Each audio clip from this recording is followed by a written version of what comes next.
నమస్తే అండి. ఇవైతే పిండి వంటలనమాట. సంక్రాంతి పండగ కోసం ఇంటి నుంచి వచ్చినాయి. నేనైతే అన్బాక్సింగ్ వీడియో చేస్తున్నా.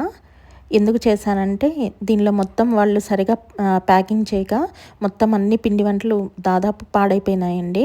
అందుకనే ఎవరికైనా యూజ్ అవుతుంది. నెక్స్ట్ టైం ఎవరైనా ఇట్లా తెప్పించుకున్నప్పుడు కొంచెం ప్యాకింగ్ ఎంత జాగ్రత్తగా చేసుకోవాలి, ఇంత కష్టపడి చేసినవన్నీ ఎంత పాడైపోయినాయో చూపించడానికే చేశాను. చూడండి. పెద్దగా ఏమీ ప్యాకింగ్ చేయలేదనమాట. జస్ట్ ఊరికే అట్లా టేప్‌తోని అంటించేసారు. బాక్సులు అయితే ఓపెన్ అయిపోయి, అంటే ఇవి 4, 5 డేస్‌కే ఎప్పటికో చేరుతాయి. ఎక్కడెక్కడో తిరిగొస్తాయి. వాళ్ళు ఎట్ట పడితే అట్లా వేసేస్తారండి. అంత కేర్‌ఫుల్‌గా మన వస్తువులు మనం చూసుకున్నట్టు అవతలోళ్ళు చూసుకోరు కదా! వాళ్ళంత కేర్‌ఫుల్‌గా ఏం చేయరు కాబట్టి ఆ బాక్సులు ఎట్లంటే అట్ట పడేసి లోపలన్నీ పాడైపోయినాయి. ఇందాక ఓపెన్ చేసిన బాక్స్ అయితే అవి రిబ్బన్ పకోడా అనమాట. అవి పర్లేదండి. ముక్కలు ముక్కలు అయిపోయినా కూడా ఇంకా బానే ఉన్నాయి. బయటికైతే రాలేదు. నెక్స్ట్ ఇప్పుడు ఓపెన్ చేసిందైతే లడ్లు అలాగే నేతి మైసూరుపాకు అనమాట.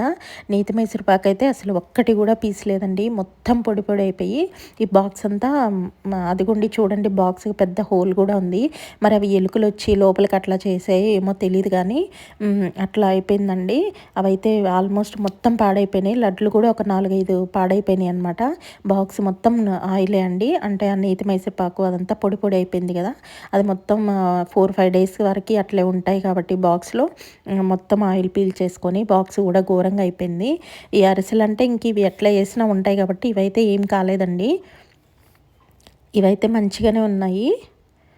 ఓన్లీ ఇవైతే ఏవైతే జాగ్రత్తగా ప్యాక్ చేయాలో అవి మాత్రమే పాడైపోయినాయి అనమాట.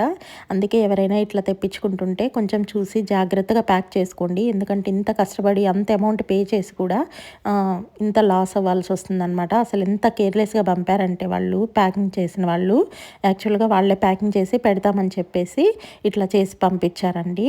ప్రొఫెషనల్ కొరియర్ అనమాట. చూసుకోండి కేర్‌ఫుల్‌గా.